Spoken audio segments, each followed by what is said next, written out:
Previously, on the men who built America.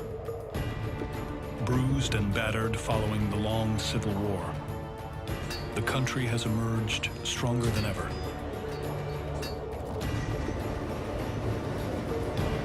American railroads have become the largest companies in the world. And through sheer force, buy everything you can. Cornelius Vanderbilt has built the biggest. We're gonna watch them bleed.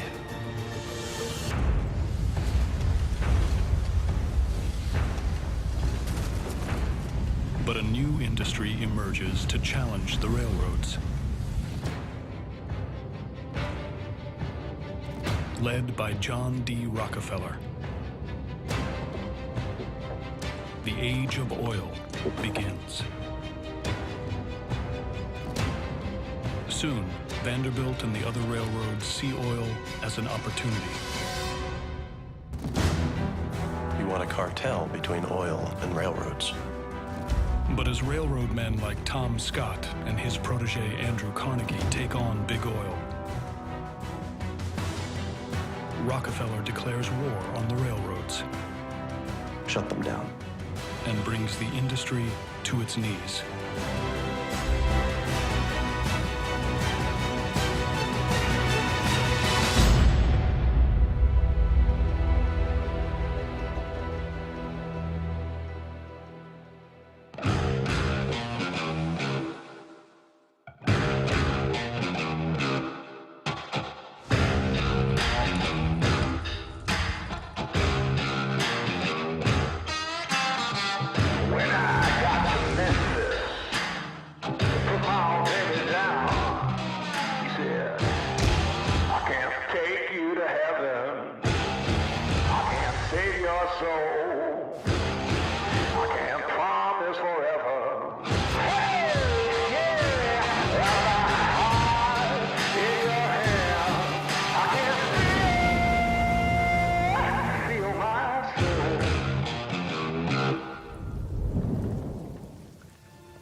Gathered here will now join me in the reciting of the Lord's Prayer.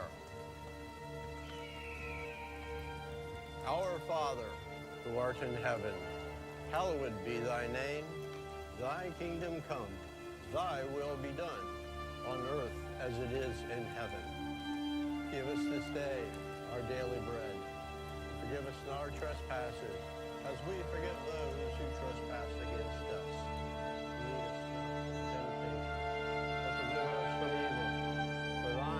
Power, the glory, forever and ever. Amen.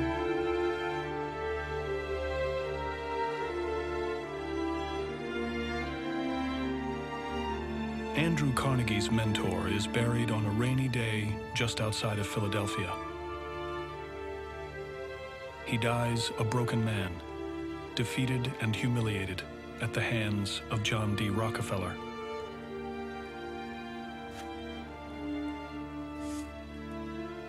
The loss is an enormous blow to Carnegie.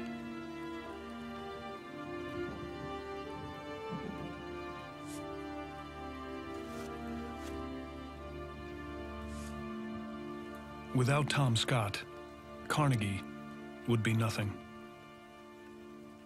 Sir? Thanks. At the age of 12, Andrew Carnegie begins working for a local railroad in Pittsburgh. There he meets the company's president, Tom Scott. Andy. Scott takes a liking to young Carnegie, hiring him as his personal assistant. Now, take this and this to the division superintendent. Yes, sir. This is for you, sir. Ah, thank you. He never expected to work at 12 years old. He wanted to go to school. He wanted to grow up. But the family had absolutely no way of surviving without sending him to work.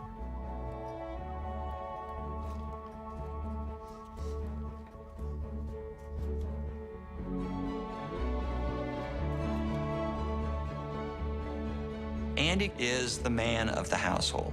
He realizes fairly early on that he's smart. He discovers in himself an ambition. And when Andy Carnegie showed the intelligence, showed the nerve to take on some of the responsibilities, Scott realized that this was somebody to cultivate, somebody to nurture. Tom Scott quickly advances Carnegie through the ranks.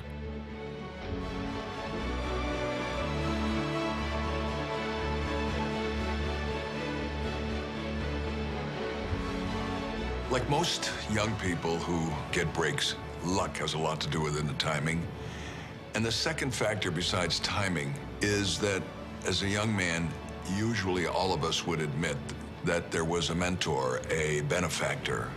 And when an older person who you respect and admire has confidence in you, it's a great booster to your own self-confidence.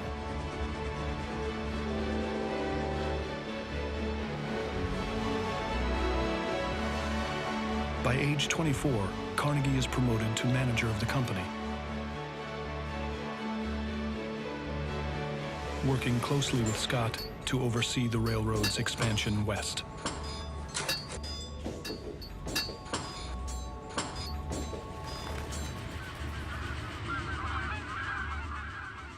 So I bought 100,000 shares at $10 a share before news of the contract came out. When the issue became public, the shares doubled in value. The next day, you know what I did? I sold them.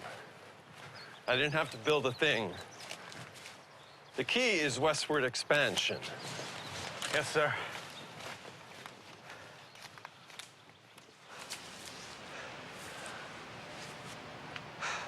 Here.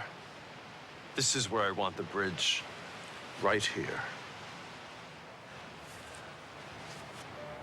I think you can do it. Yes, sir. I know a good designer, James Eads. He's crazy, but he's a genius. Bridge builder, is he? No. But he's quick, and he's cheap.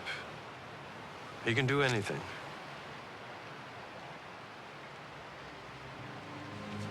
Come. The bridge Scott has outlined will be the largest in America. The problem is, Carnegie has no idea how to build it. A bridge spanning the Mississippi River would connect east to west like never before. The key to success for any railroad is getting across the Mississippi River. Once you get across the Mississippi River, you can move west. The question is, how do you get across the Mississippi River? The bridge will have to be over a mile long.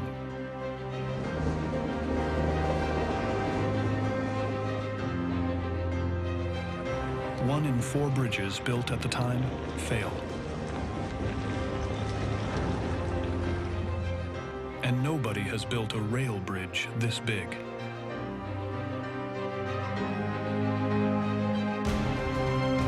But Carnegie knows there's no reward without risk. He invests everything he has into the bridge. Andy Carnegie stepped up. He decided he could do it. One striking thing about Carnegie, and this is true of the great entrepreneurs, they're willing to take risks. They're willing to roll the dice and bet, in later days, the whole corporation, or in this case, bet his career.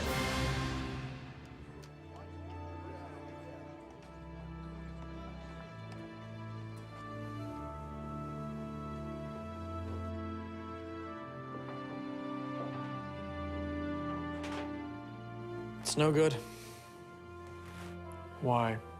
We can't block steamboat traffic. We've been through this. Show me the cantilever one again.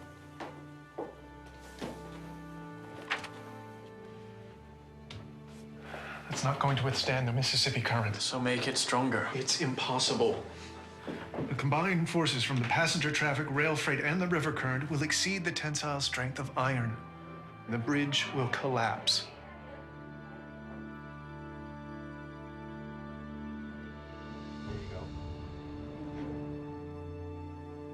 Nothing's impossible. You have to be patient and have perseverance and having a sense of where you want to go and having the passion to still believe in your idea even when everybody else is saying, well, why are you wasting your time on this? It obviously it's not happening, but you know it's going to happen. You just don't, you never give up on that idea.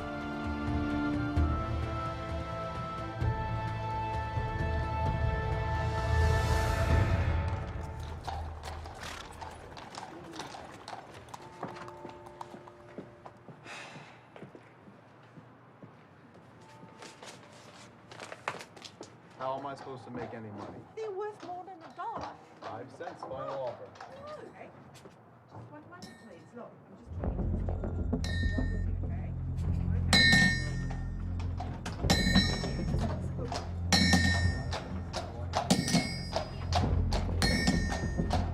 It's not going to withstand the Mississippi current. So make it stronger.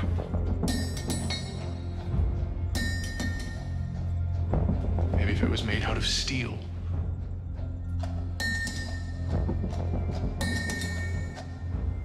Nothing's impossible.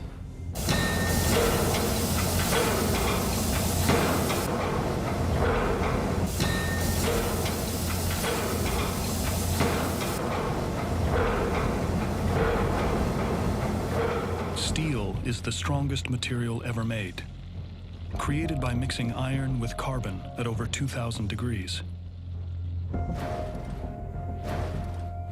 The problem is it's extremely expensive and difficult to mass produce. Because steel is so rare, it's only used to make small items, forks, knives, and jewelry. No one has ever tried to use steel to build a structure this big, until now. He's looking into the future. He looks across the Mississippi and he sees a bridge. And he's able to see that future and then willing to have enough confidence in his vision to put everything he's got into it. And he's willing to convince others that he knows what that future is going to be. In order to complete the bridge, Carnegie needs to find a way to make a massive amount of steel. He spent a lot of time traveling. He would go to steel mills. He would meet with chemists to figure out, how do you make this steel? English inventor Henry Bessemer has created a device that cuts the time to manufacture a single steel rail from 2 weeks to 15 minutes. Carnegie understands the value of the new technology and begins to adapt it. Every business has some uniqueness, either unique talent, unique product, unique capacity, and the trick is to find it and capitalize on it. With the steel in place, Carnegie is able to begin construction.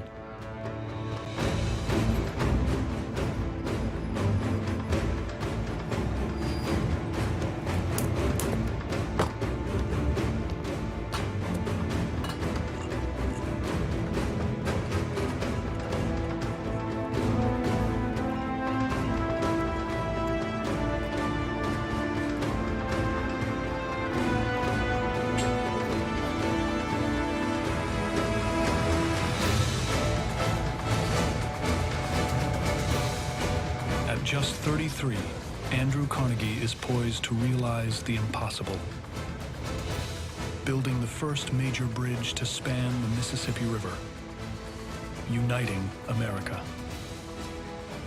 But Carnegie's decision to use steel has proven costly. He's already 2 years behind schedule, and expenses are mounting.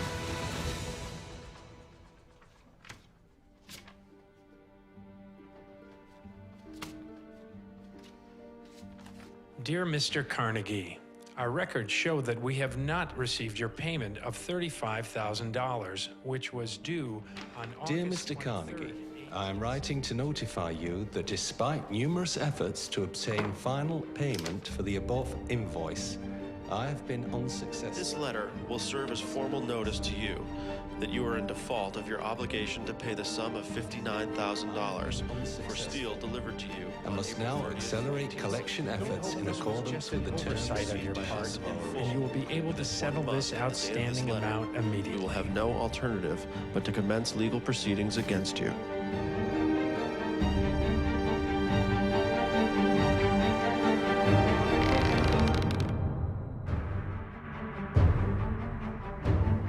I guarantee if these guys were alive today, they wouldn't be telling you about their successes. They'd be telling you about their early failures or the places they almost failed. That's the great motivator, and you have to be able to embrace that. If you can't embrace both failure or the possibility of failure or the tremendous fear of failure, you can't be wildly successful. It's an axiomatic truth. With no money left, Carnegie is forced to bring construction to a halt. His dream has become a nightmare. But he's not going down without a fight.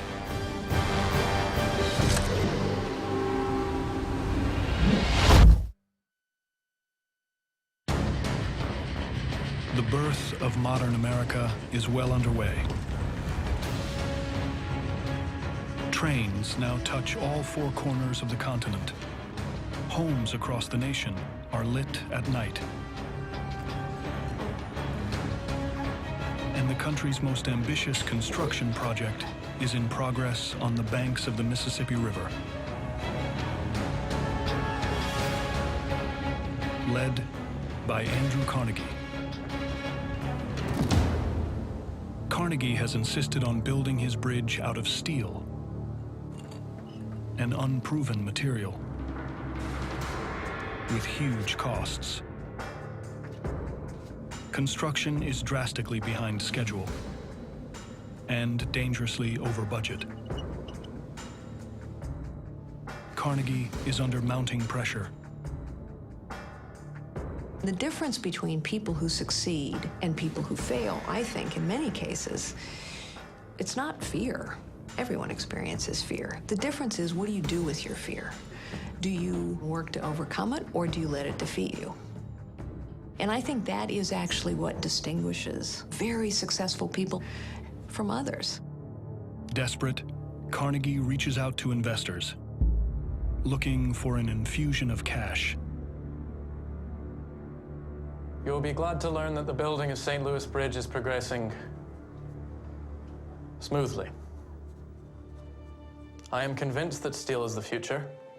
However, obtaining such a large quantity of steel is proving to be difficult, causing us some delays. It is also proving to be extremely expensive. My forecast shows that we will require another $1 million before the year is out. But I have no doubt that in time the people will come to see the bridge as the eighth wonder of the world. Yours sincerely, Andrew Carnegie.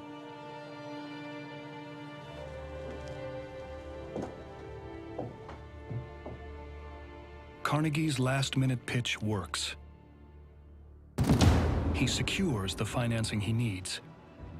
And finally, after 4 years, the bridge is complete. The results are epic. But Carnegie now faces a new problem. In St. Louis, one of the real problems was convincing people that the bridge wasn't going to fall. I mean, nobody had ever seen bridges like this anywhere. Carnegie sees all the possible uses for steel. But before he can realize the material's potential, he needs to convince the public of its strength.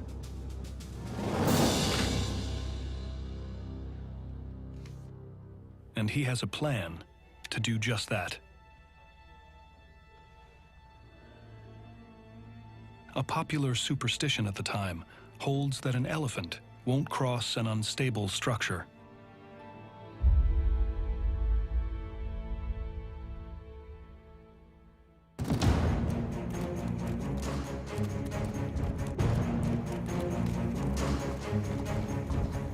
The day the bridge opens, Carnegie, who is a master publicist, sets up a parade across the bridge that's led by an elephant.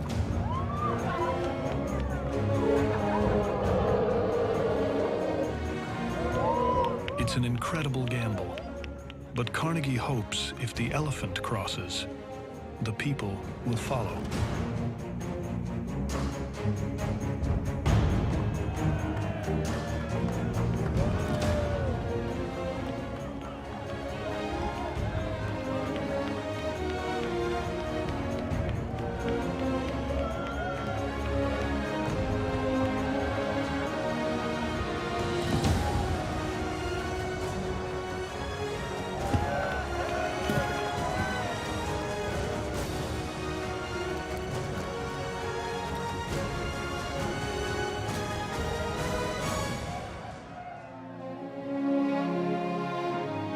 As the people of St. Louis look at this bridge, they see that it can sustain whatever weight's going to be put on it.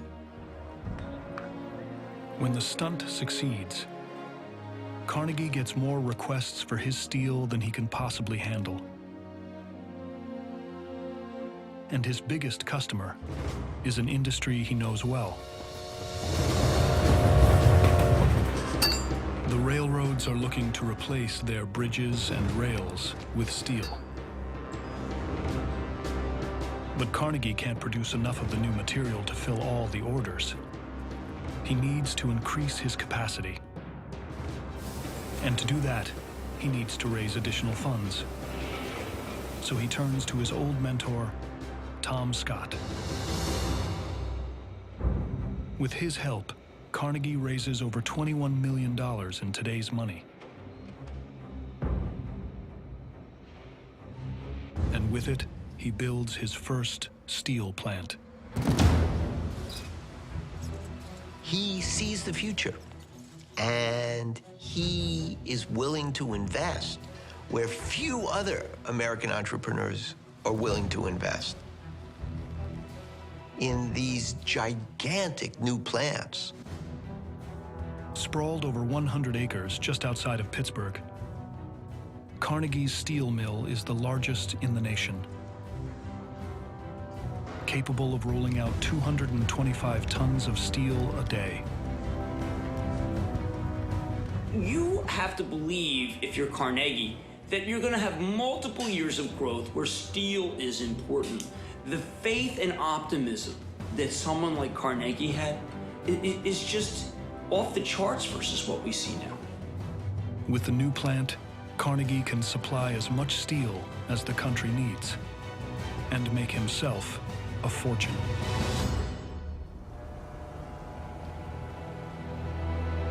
But Carnegie's timing couldn't be worse.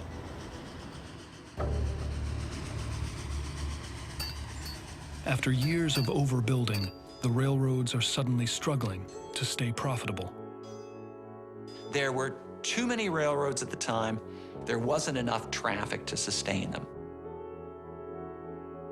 With the railroads in dire need of cargo, John Rockefeller sees an opportunity and negotiates better rates for shipping his oil.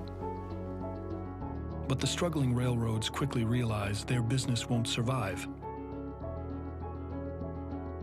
and go back on their word, causing Rockefeller to pull his oil from the trains.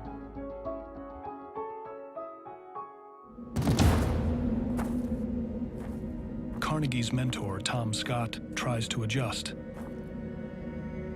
But he can't survive without Rockefeller's oil. His business is decimated. And Tom Scott never recovers. From ashes to ashes and dust to dust.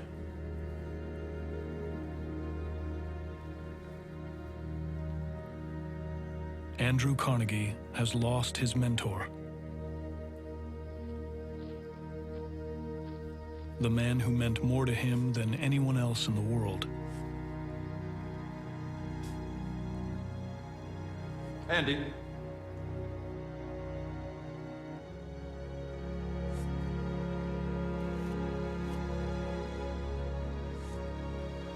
Now, take this and this to the division superintendent.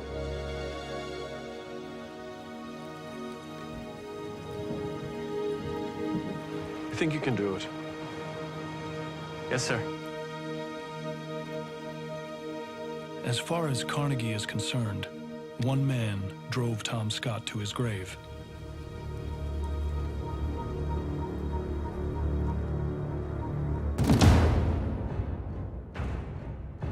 And now,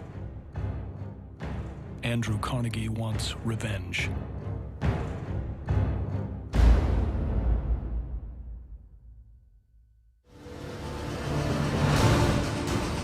America's growth following the Civil War is nothing short of epic. Train tracks link east to west as never before. Oil lights homes from coast to coast. And steel is remaking the landscape in a way never thought possible. But just when the growth looks unstoppable, the railroad industry, the backbone of the American economy, collapses. And the nation is thrown into the worst depression it's ever seen.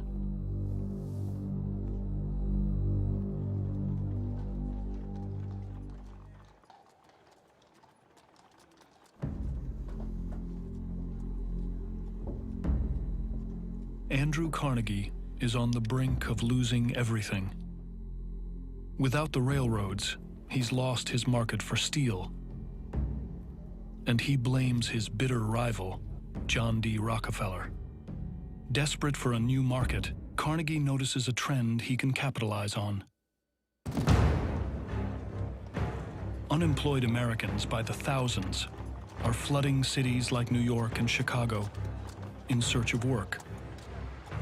And to accommodate the population surge, buildings are being constructed as fast as possible. Carnegie brilliantly begins to see that the future is not in rails, but in structural steel, in girders, in beams, to build skyscrapers. And again, he's ahead of the curve. The world's first skyscraper is built in Chicago. Its thin brick walls hang on a thick frame manufactured from Carnegie steel. In the next few years, over 100,000 new buildings are erected in Chicago alone. Until steel began to become a major product, much of what we see about America could not have happened. America grew up vertically on steel. Modern America is being built using Carnegie steel.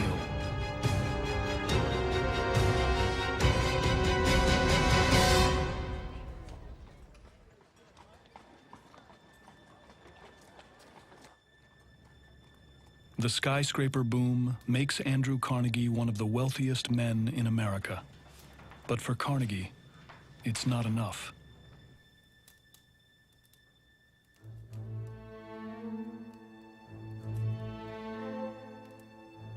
John Rockefeller's personal fortune is 7 times larger than Carnegie's, a feat he's achieved through a calculated ruthlessness.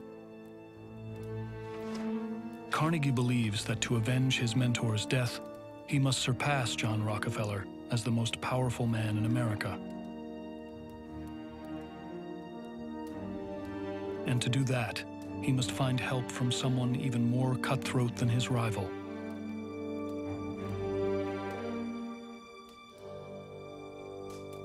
And he knows the perfect man for the job.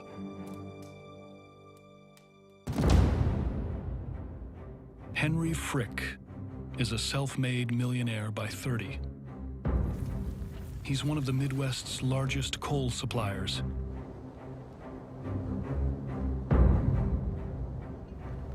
A ruthless businessman, Frick has a reputation for getting what he wants, by any means necessary. Carter! Carter! This belongs to me now!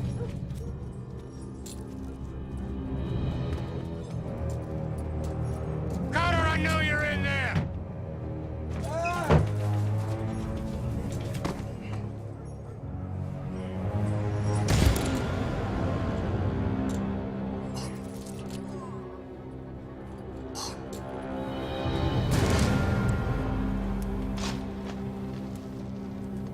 Hiring Henry Frick will give Carnegie the merciless edge he lacks.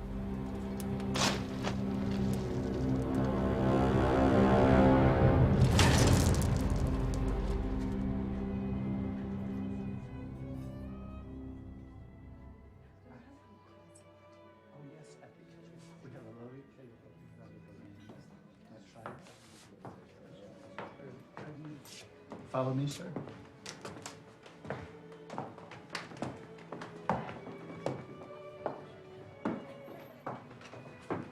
Henry! Andrew. Good to see you. Thank you for coming. It's my pleasure. Please sit. Thank you. Whiskey. Neat. Now, Henry, I believe you're married since I saw you last. Marriage changes a man, Andrew. Oh, how's that? Well, let's say I've calmed down a bit. Well, it's a noble institution, as they say. I don't know about noble, but it's an institution. An institution nonetheless, eh? The partnership between Carnegie and Frick was very analogous to the way a good business partnership works today. You want somebody as completely opposite and different from you as you possibly can get. Frick's first assignment is to get Carnegie Steel into shape.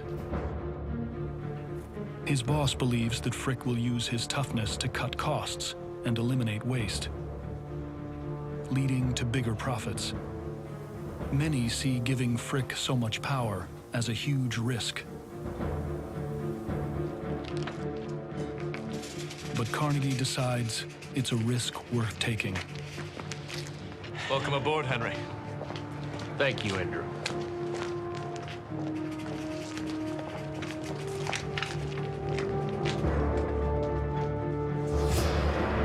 In the end, hiring Frick may be the worst decision of Carnegie's career.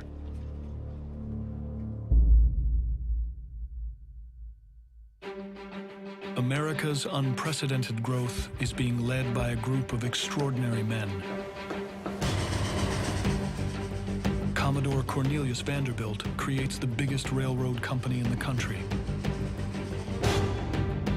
John D. Rockefeller uses Standard Oil's refining capabilities to light homes from coast to coast. And now, Andrew Carnegie is using mass-produced steel to erect buildings that touch the sky, making the country stronger than it's ever been before.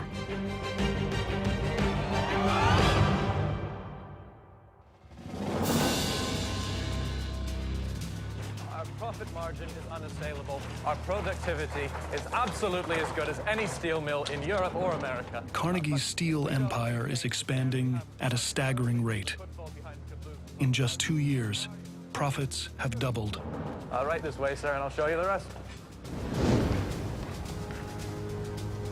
By ramping up production, Carnegie and Frick are able to use the proceeds to buy competitors throughout Ohio and Pennsylvania. Carnegie demonstrated that if you're the first, whatever you do, you have a huge advantage of the people who come along later because you've got the jump on them, and very often that jump allows you to carve a niche and to maximize your profits within that niche. Carnegie's personal fortune is skyrocketing. His net worth is now upwards of $3.5 billion in today's money.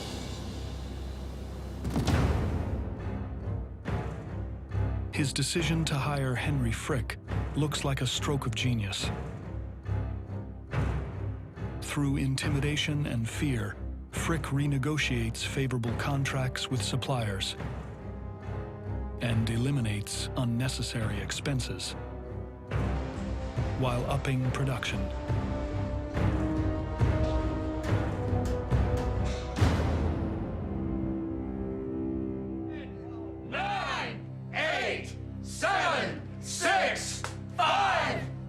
Approaching the final decade of the century, Carnegie Steel is more profitable than ever. Carnegie rewards Frick by making him chairman of his company. Happy New Year! The second most powerful man in steel. But for Frick, it's not enough. He wants his boss's seat at the table. Frick's father had been a failure, and now he wants to make sure that everyone knows he's not his father.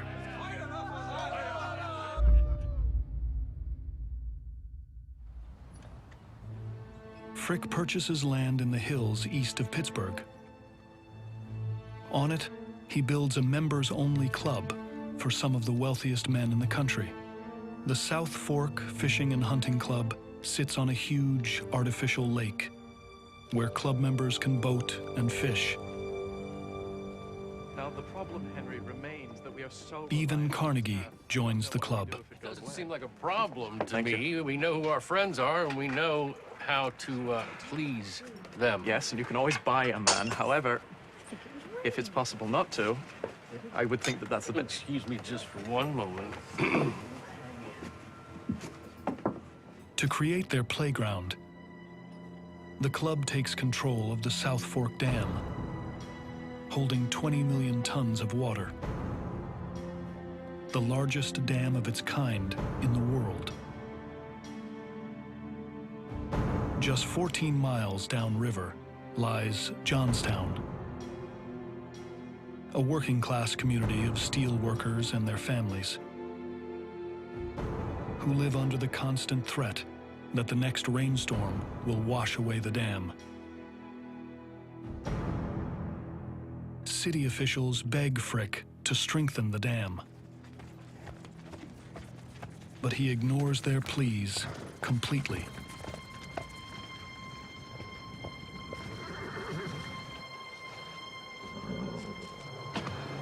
I heard there was an accident. Well, you're right. There has been an accident. I can't get my carriage across this road. But your carriage is too wide for the road, sir. Now that is where you and I are going to differ. My carriage is just fine. It's the road that's the problem. To widen the road, we'd have to lower the dam, sir. Well, there now. That wasn't too hard to sort out, was it?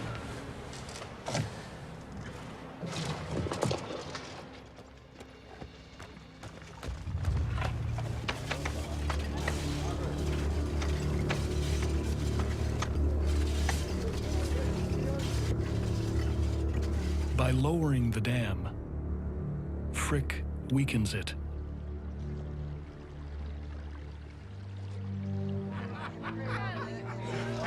Shows me the ledger at the end, and that was not the number I was expecting. It was a little bit higher than what I was expecting. And the only question remaining is how much money we'll make next year. Well, I'm a bit dry over here, Henry. Frick is content with his club, his image, and his wealth.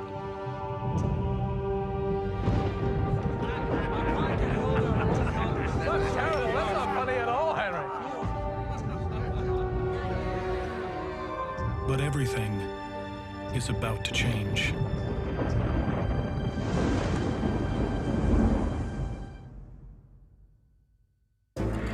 America is in an age of unprecedented prosperity.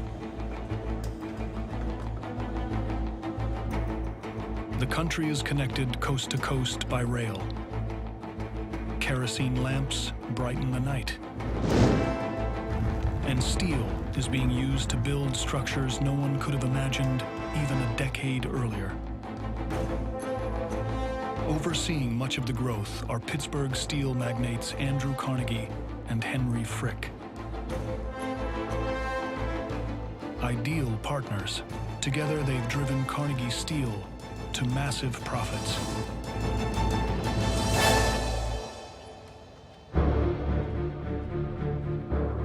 To celebrate, they've erected the South Fork Fishing and Hunting Club. Cheers. Cheers. A lakefront, members-only playground.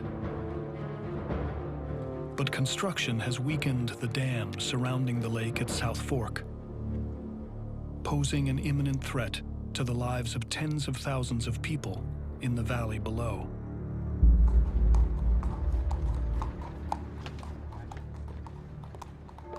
Memorial Day breaks in Johnstown as ominous clouds roll in.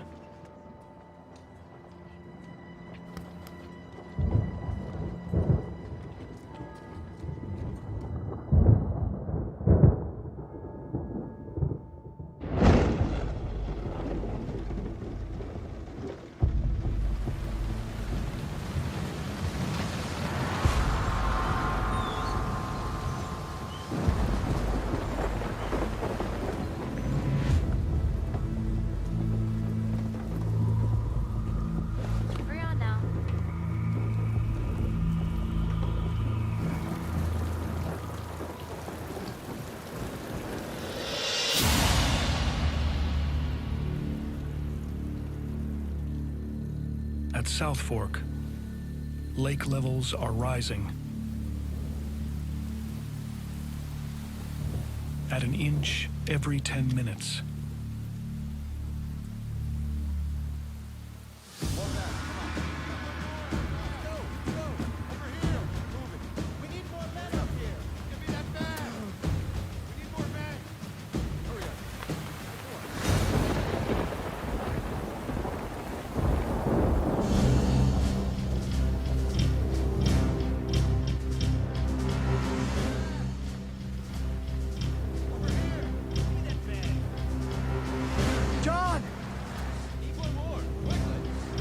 Get a telegram to Johnstown.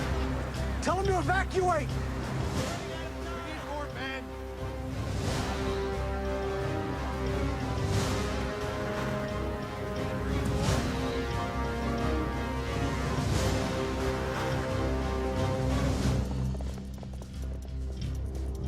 The message reads, South Fork Dam liable to break. Notify the people to prepare for the worst. The Johnstown Telegraph Office has seen the same warning many times before. They ignore it.